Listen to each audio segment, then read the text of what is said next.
Welcome, everybody, to the podcast series on innovative healthcare solutions sponsored by the Conference of Consulting Actuaries, or the CCA. This is a series of interviews with actuaries and other professionals focused on delivering innovation in healthcare. I'm sure you'll enjoy this session and all the great discussions we plan to have highlighting the interesting people, products, and services designed to drive a better healthcare system. Now, just a quick caveat, these sessions are offered to provide insights about what is transpiring in the ever-changing environment of healthcare in which we live. And while these sessions are not necessarily designed to offer continuing education credit for actuaries, each viewer can really assess for themselves if it meets the criteria for such credit. My name is Ed Podlowski, and I'm president of Morningstar Actuarial Consulting, and I'm also the chair of the healthcare community with the CCA. And I'm going to be your host for today's discussion. I'm delighted to be joined today by Bobby Owen. Bobby is the lead actuary at Quantum Health, which is headquartered in Columbus, Ohio. Bobby is a fellow of the Conference of Consulting Actuary, a fellow of the Society of Actuaries, a member of the American Academy of Actuaries, and he's also a chartered enterprise risk analyst. Bobby, did I leave anything off that list? No, that covers it. Yeah. Great. Well, Bobby, thanks again for joining us today. Yeah, thank you for having me. I'm excited. Yeah. Hey, Bobby, for the benefit of our viewers, not everybody may be familiar with Quantum Health. Can you give us just kind of an overview of what Quantum Health does and the services it provides? Sure. Quantum Health is a care coordination healthcare navigation firm. So what we do is we provide both navigation services and care coordination services for members of self-funded plans. And so what that means is, from like a navigational standpoint, we help members understand their benefits, provide that education as well as claims assistance, and just help them navigate the healthcare system in general, because it can be quite complex at times. And then from the care coordination side, we provide utilization management, case management, and chronic condition management.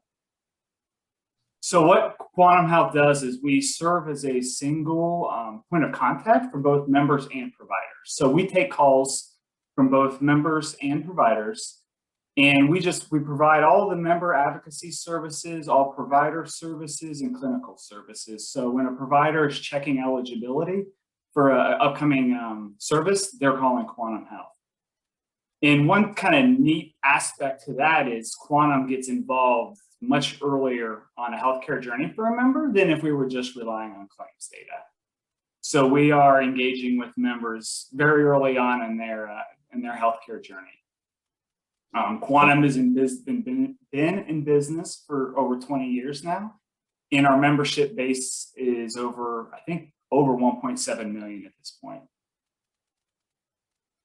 Yeah, Bobby, thanks. What I find really intriguing about the Quantum Health model is that you really take over as the kind of trusted source for members. So in other words, whenever they have any type of benefit question, whether it's about their benefits, whether it's about what type of care they need, anything else, they contact you first. They don't typically reach out to the health plan like most traditional offerings. Did I get my understanding of that correct?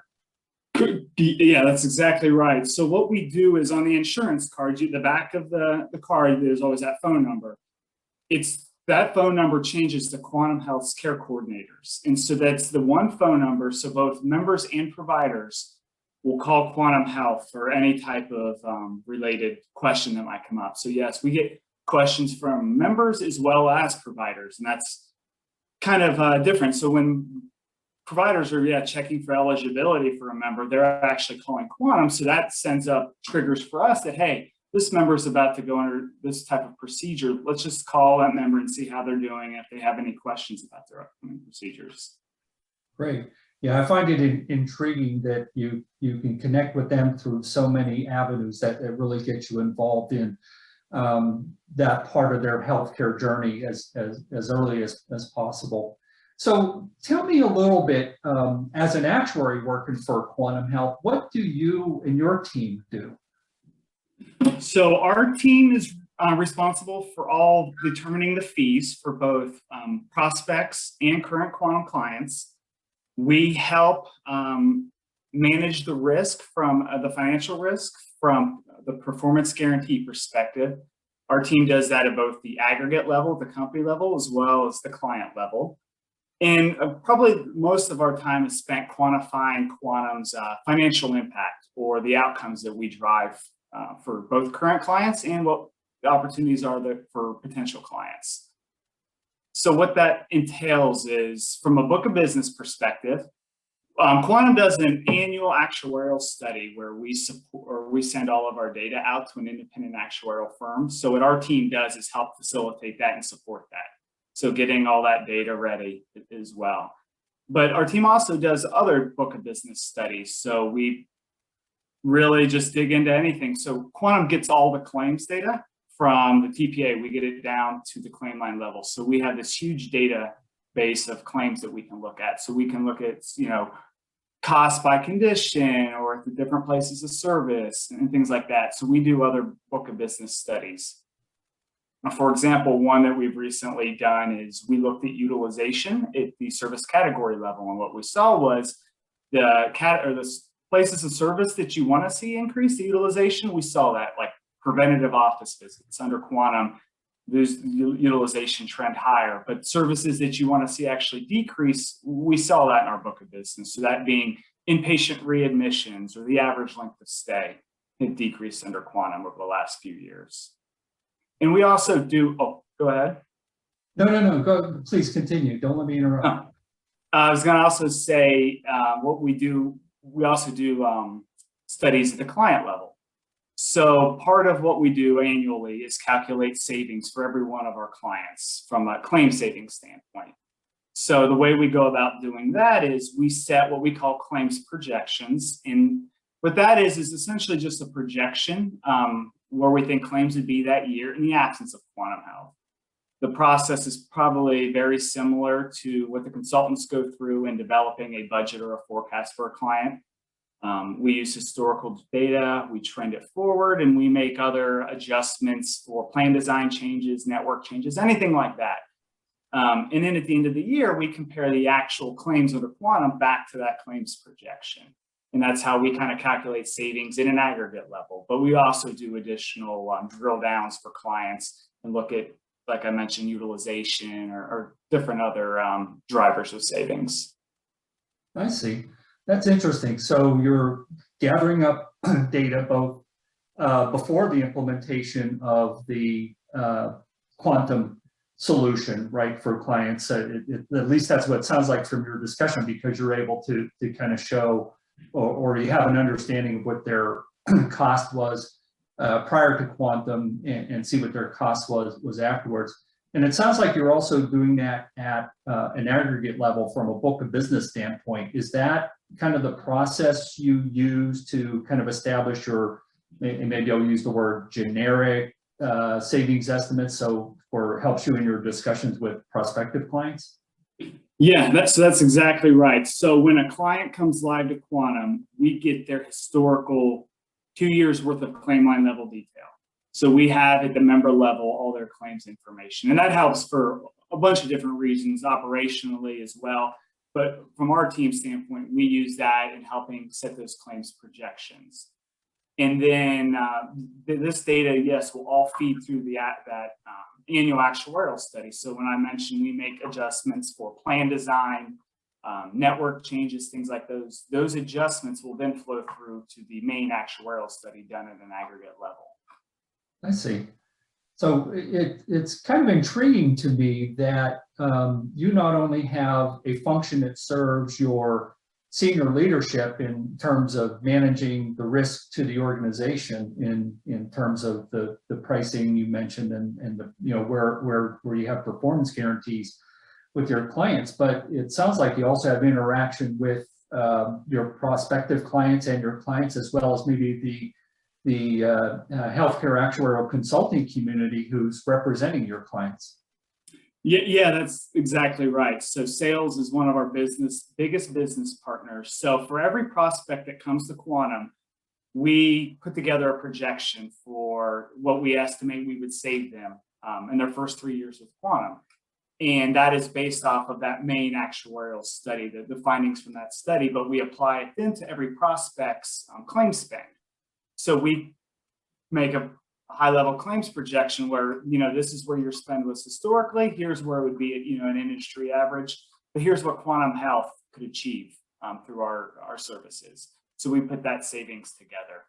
And yeah, we meet a lot with benefit consultants to go over that on the sales side. And then once they become clients, when I mentioned we go through that kind of claims projection development, we present that a lot and work with the client or the consultants on what that should be, especially when it comes to adjustments and especially like network changes. We rely a lot on the consultants and the adjustments and the work that they've done. And we just include that in our projections. Yeah, so there may be a lot of our members who are watching this now that say, "Hey, I know that face out there. I remember talking with Bobby." And I assume in today's environment, a lot of that's being done on Zoom, so they've probably encountered you already. Well, Yeah. that's great. Talk a little bit about you. You had mentioned that a lot of the work that you do is not only to help you build the case for the quantum model with prospective clients and then demonstrating that value to your existing client base, but also how you're working with the operations side. I guess as in a way that sounded to me like from what you said as a little bit of a kind of an ongoing monitoring process of how well you're doing. Can you touch on that a little bit? Yeah, so we do that. So our book of business study served really two purposes. One is, where are we driving savings? Where are we having a favorable impact? And the other side is what are some emerging trends that we're seeing? So we can monitor the data real time and say, hey, here's kind of this emerging trend that we're seeing, and how does that compare to what's happening in the industry? So we do work with our operational teams with that as well, to kind of highlight things that might be emerging. Great. Yeah, there's the old adage that you can't manage what you can't measure, and it sounds like you're doing your department, your actuarial department at Quantum Health is providing that service within the organization. Yeah, definitely. Yeah, great. Well, what do you enjoy most about what you do at Quantum, Bobby? Well, what I enjoy most about Quantum is just the culture and the mission. What the company was based on is helping members navigate healthcare. And it is complex, even working in as a health actuary for so many years. Once you get thrust into that system, it's even complex for me. So I can really relate to the mission statement. And what I like about working there is I get to work with a bunch of different departments. So we support sales, our client engagement team, our business intelligence team, finance, accounting, as well as operations and even marketing. So I like that we get to work with so many different departments, and we just, it's been a great opportunity and a great company to work for. Well, I think your passion for both what you do and the organization you work with is certainly coming out in the conversation here. So just maybe starting to wrap up here a little bit. Question I like to ask of these of people that I'm interviewing. If you hadn't pursued a career as an actuary, what do you think you'd be doing right now today? Oh, that's a good question. So I went to college initially for engineering. Oh. So I would probably be either doing that or probably the financial industries, investments, things like that, the stock market. I always thought that was interesting. So what specific aspect of engineering did you study? Chemical engineering. Chemical engineering. Oh, interesting. Awesome. I did that for 3 years before changing to statistics. Oh, okay. Okay. What made you decide to change from engineering to statistics? After 3 years, I realized maybe engineering wasn't. I wasn't that interested as I thought I would be into it, and then I actually talked to a math professor about, hey, here's my situation. Do you have any thoughts or feedback? And they said, hey, have you ever heard of actuarial science? And at that point, I said no. I've got no idea what you're talking about. And so he kind of gave me some background. I did some research, read up on it, and that's why I switched to statistics. Yeah, I remember when I was planning to go to college and take up, had already planned to study mathematics, and one of my high school friends said to me, well, what are you going to be, an actuary? And I remember looking at him saying, what's that? And then, 4 years later, I had an exam or two under my belt and was kind of off on my career. So I actually have no idea what I would have done if I wasn't an actuary. Well, hey, listen, Bobby, really thank you for spending your time with us here today. I'd like to encourage our viewers who also participate in our healthcare community to continue any discussion about the insights that you've shared with us today here and do it on that our community platform. If you're not a member of the CCA, you may want to consider joining, not only to experience the benefit of the community platforms of the CCA for informal discussions like this, but also other great benefits that our members enjoy. Bobby, really, again, thanks again for being here today and sharing your experiences about quantum health and what you're really doing to drive innovation in healthcare. I know I benefited from the discussion, and I'm sure our audience benefited from that as well. So thanks again. Yeah, thank you for having me.